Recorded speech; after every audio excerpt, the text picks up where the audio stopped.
Hello, welcome adventurers. I'm Ever Adventurous, and today we are talking about the summer season of Mythos 2023.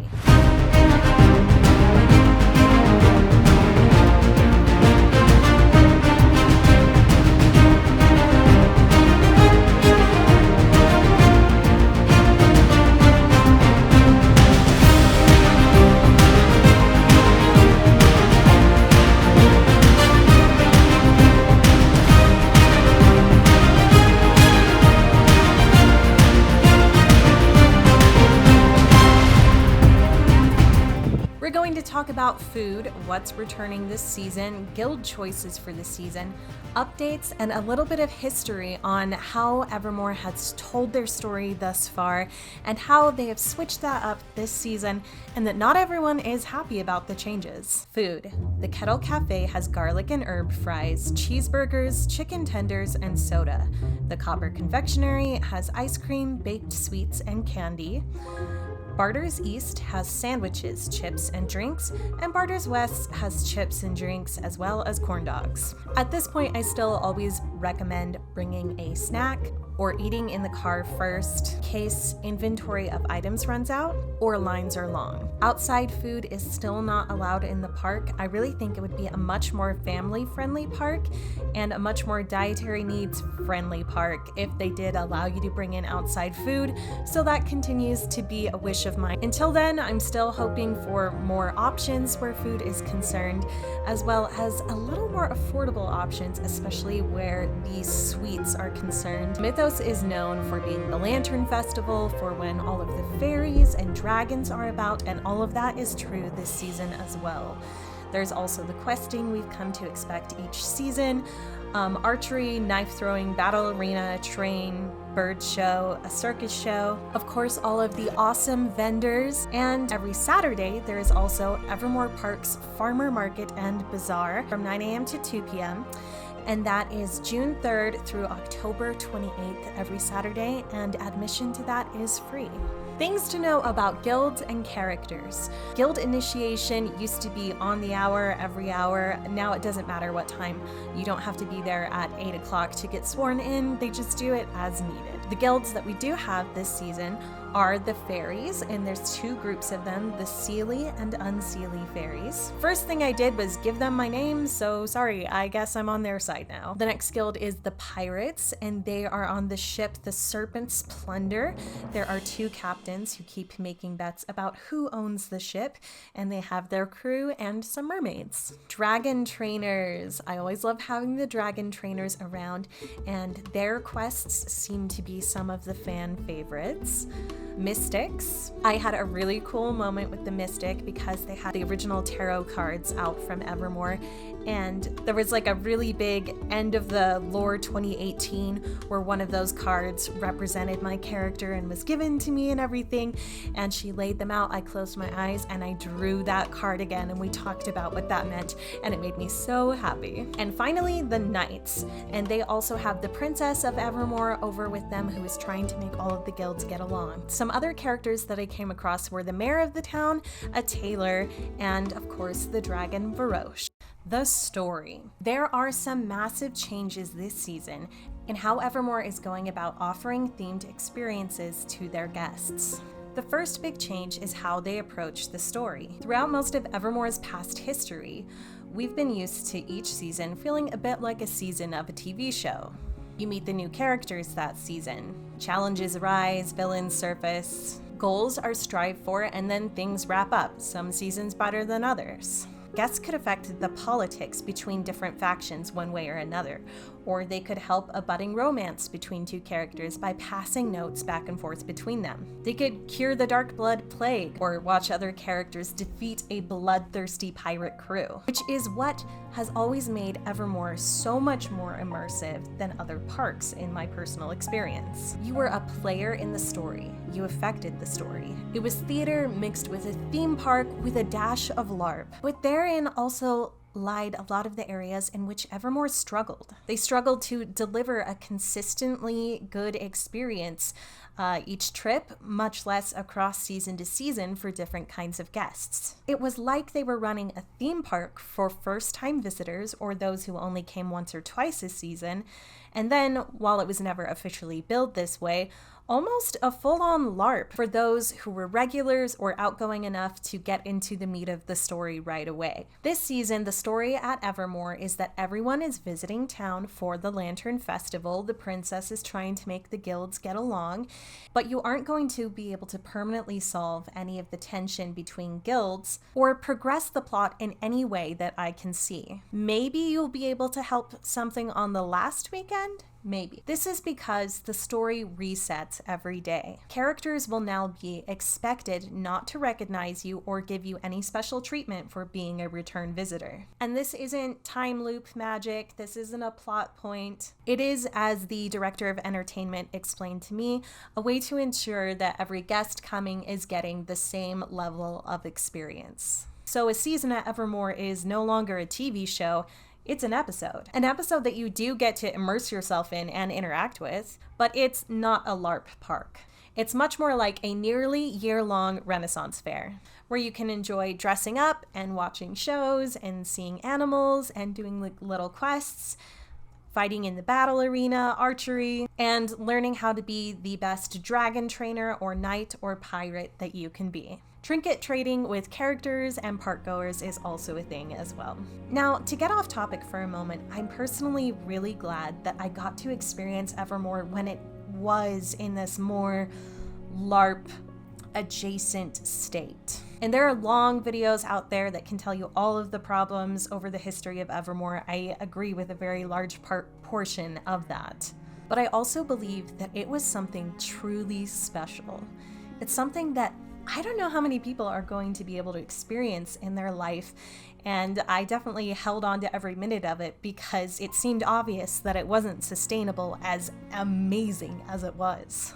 A few of the puzzles that Evermore has had to unravel over the years has been 1, the dichotomy between experience of first-time visitors, once or twice a season visitors, and regulars. 2, how they went about casting characters for each season, and I don't mean the audition process, I'll explain. And 3, how to tell the story. We've seen several attempts at making the story more accessible to newcomers. There was the Evermore Gazette that would be handed out to you while you were in line, or sometimes they would have the bards out front doing little skits that explained things that had happened either recently or in other seasons, and for a brief amount of time, the Gazette was available online. A lot of times, anyone who wanted to follow the story of Evermore had to listen to a few different podcasts that were available, or I would have pictures and blurbs on my Instagram telling people what had happened recently in the plot. Now, you didn't actually need to know any of the story to play. There were always more surface plots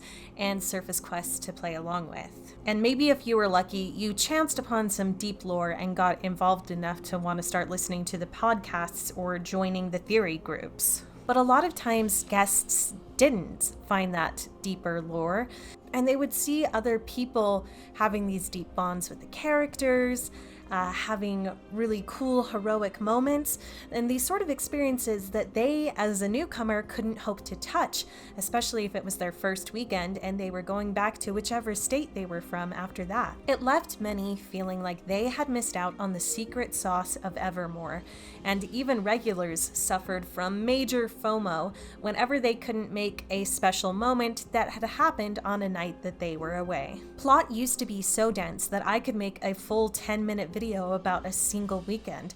I didn't do that often, but even I, who was a pretty big fan, had to rely on friends and Facebook groups and Discord groups to try to keep up on what the plot was. Epics was another model that you might have heard of. It's where the heavy story scenes would happen in a controlled, roped-off area of the park, and they would occur over and over again, and then whichever result had been the most common would be canon, and then you would continue on to the next scene. I had a love-hate, but mostly dislike relationship with this because 1, it cost an additional ticket price to get into the epic.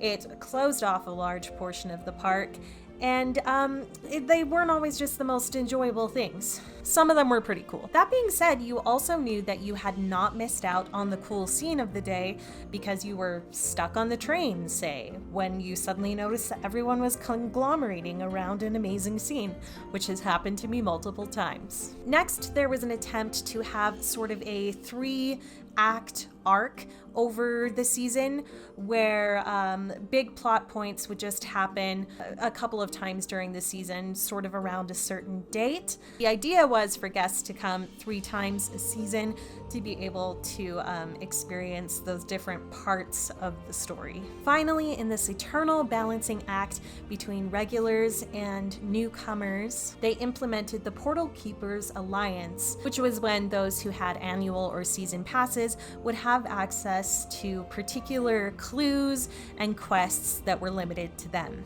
The first season of this was mostly ciphers.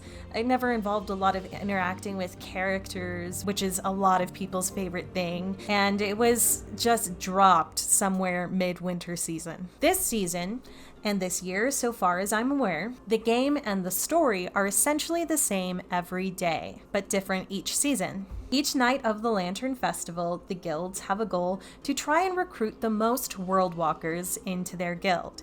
Whoever gets the most new recruits by the end of the day is named the champion of Evermore by the mayor, and then a cool scene ensues. It's the same scene, the same show every night, other than the variation of which guild representative is chosen as the champion of Evermore. I have been told that somewhat like the epics, after enough time has passed, whichever result has happened the most often will have some effect on some additions to that scene, but I'm very unclear on what that means exactly, and I wouldn't expect the scene to be expanded very much beyond what we see currently. I was told that midsummer we can expect something to occur that will start to bring in the fall season and the plot coming in with lore. The other funny thing about this scene is that some guilds are inherently more popular than others, so I think it's going to be really hard for some of them to ever get chosen as the champion of Evermore very often at all. The second element Evermore has experienced with is how they deal with characters. From the beginning of Evermore's history, these actors have embodied these characters so fully, especially as the originators of these roles, that it was hard to separate character from actor. If an actor had to leave for whatever reason, so did that character. And it involved a lot of awkward, sudden departures of characters, or killing characters off at the end of seasons whenever an actor needed to change roles into a new character for the next season. Evermore's first season, Lore 2018, they did double cast characters, and it was really odd. You'd have amazing character moments with one person, but then come back to speak with them the next time and they were an entirely different person. Now this would work at other theme parks, you know, the costume makes the character, but in Evermore's case, you were having these deep conversations where you were learning about their fears and their hopes and their dreams. So it was just so much more immersive of a meeting than snapping a picture with them. So again, super neat experience, incredible, but also not super sustainable. This season, if you meet a character, they will always be played by the same actor, and it's been that way for years. However, the actors are on a rotating schedule, 2 weeks on and 2 weeks off. So when you return, you might meet the same character you did before, or you might meet someone who's in the same position as them. For instance, there's the 2 pirate captains, 2 different mermaids, things like that. So you'll still have the same archetypes of characters to speak with, regardless of which actor is there that day. It's also in an effort to give actors a bit of a break because the heat gets intense and this is a long season. There's another big change that I am seeing in the works, and it is that Evermore seems to be focusing more in on nightly shows as well as monthly special events. Aside from the usual bird and reptile show, you can also see the pirate show every hour on the steps in front of the big statue. There are also circus shows, however, they are also on a 2-week on, 2-week off schedule, but there are no fill-in circus performers for the off weeks, so that will depend when you visit whether there is a circus or not. which is not ideal. It sounds to me like they are looking to add a lot more shows in the future and make that part of the draw of Evermore. A lot of current energy also seems to be centered on landscaping improvements and finishing unfinished areas of the park. I was told there are plans to pour concrete in front of the courtyard where you see the ice skating rink, so they can hold concerts and events there, and also so that they can use real ice for the ice skating rink come winter, because everyone hates the fake stuff. So we'll see if that happens. That could be neat. Another thing that I've been told to look out for is that they are starting to embed the deep lore and history of Evermore into the set. And this is something for fans to look for. For instance, things like learning how Vander founded Vander's Keep.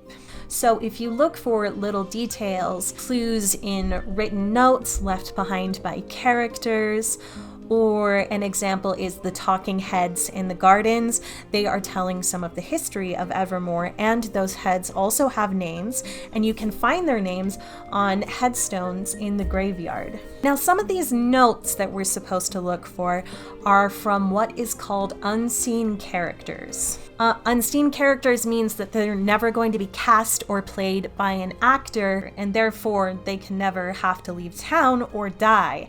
They are eternal, permanent characters in the plot of Evermore who can help solidify the history of Evermore and those types of things. So if you've seen notes from Taffeta in the Copper Confectionery, it's things like that. We're never going to meet Taffeta. Taffeta is an eternal character of Evermore. Or Mr. Nettleton, you hear his voice when you knock on his door at the mill. You're never going to meet Mr. Nettleton, but you might meet someone in his family or someone in Taffeta's family, their nephew or niece. A lot of times past seasons have focused on the worlds outside of Evermore, a focus on Aurora, while now there seems to be drawing in a focus on Evermore and why Evermore itself is special. I'm not sure how I feel about unseen characters yet. I think it's always fun to let characters come to life. I'm not sure how I feel about that. But I have been told that one unseen character's notes that are good to look for to start to get a taste of deeper Evermore story is someone named Sam. I asked how learning any of this will benefit questers. Will we be able to use this to tell it to a character, to help solve a problem, to bring in something cool to the story or anything? As far as I can tell, the answer to that is mostly no.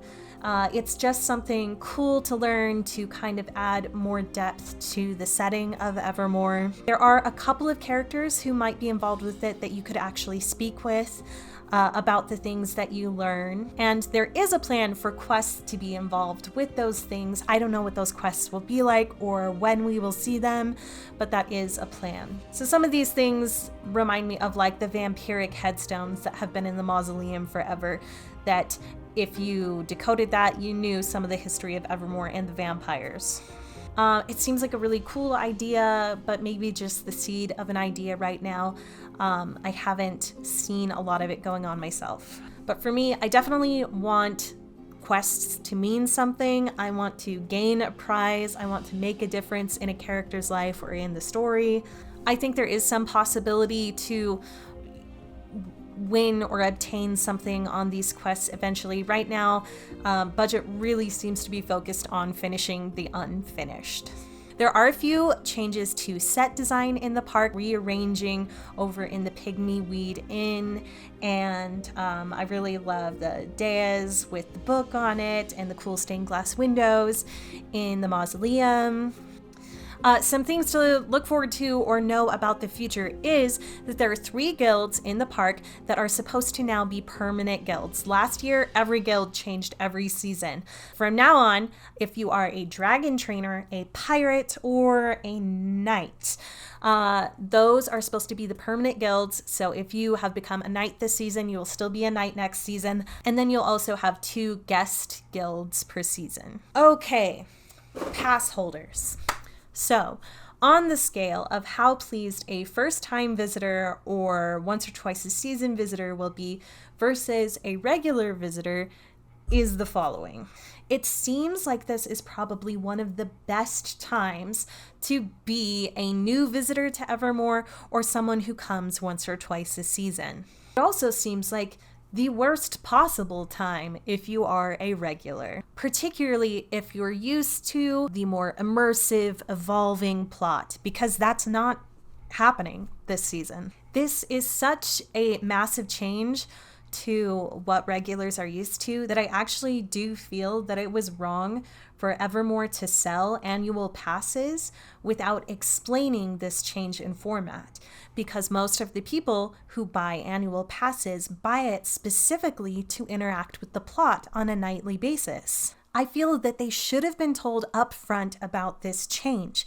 It was a $450 pass, and if they wanted to have some Evermore fun, they could have used that money to pay for tickets to dinner shows and to the special events instead of paying for the same experience every night, because those special events and those dinner shows are not included with the annual pass. I can't say there's no one who doesn't want to be there every night. Some people just go for the vibe and for a place to dress up. I'm actually one of those people half the time. It was that failure to communicate and to moderate expectation that they knew was there with the regulars that is so deeply disappointing. For some, it's more about the loss of that continuing story format than about the investment.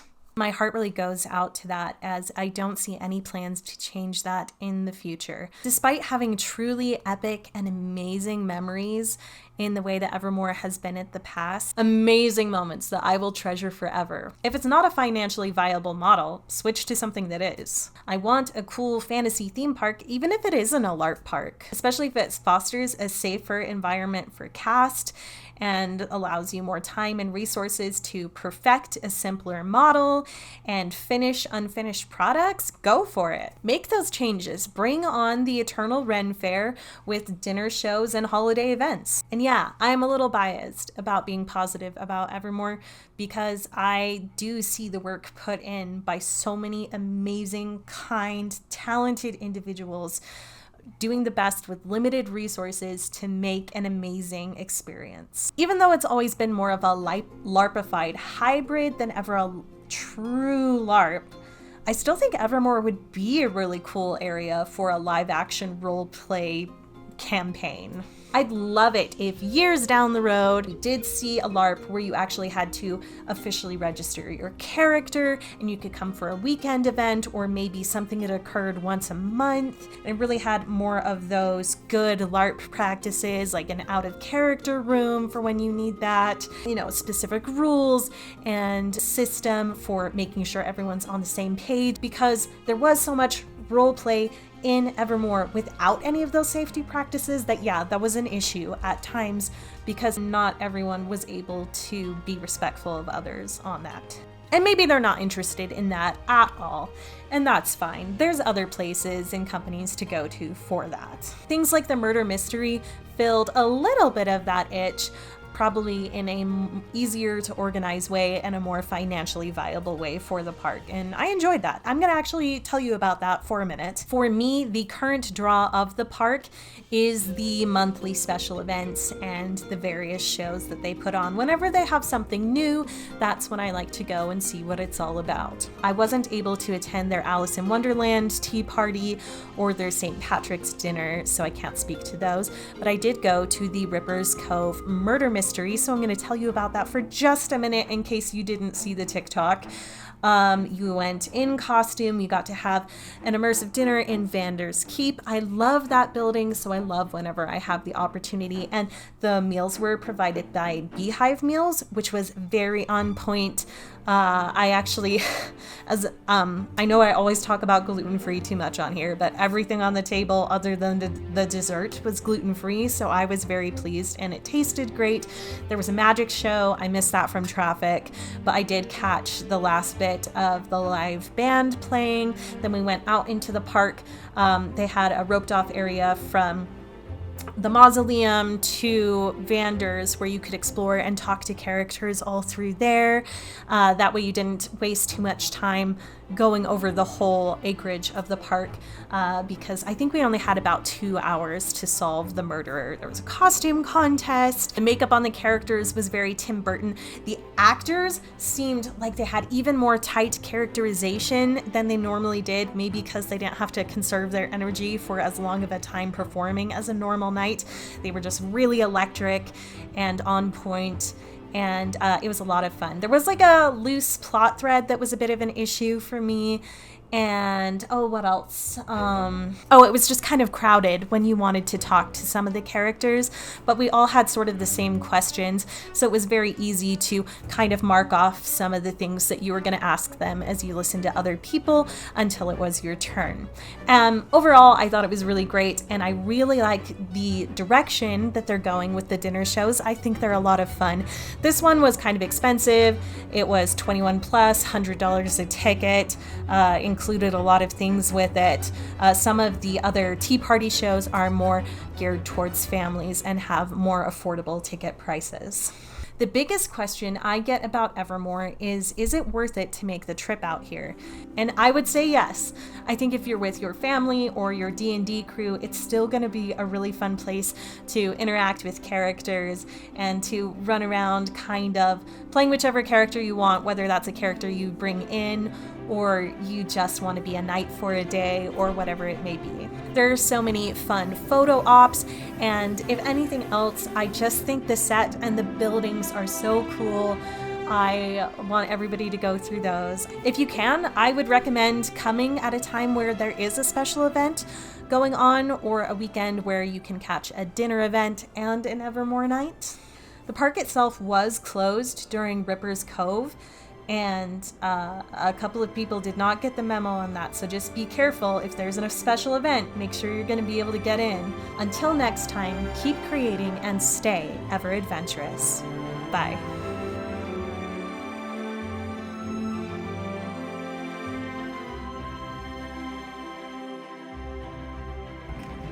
We will be telling the story of the princess and the pea, but I'd like to shake it up a bit, change it, turn some of the princesses into something else, perhaps change the pea into something else as well, and even the queen and the prince. But first, we need 2 volunteers to take part in our story. Who would like to volunteer? One here. Good, one here and another. Yes, my dear, please. The other fairies will explain what you are to do.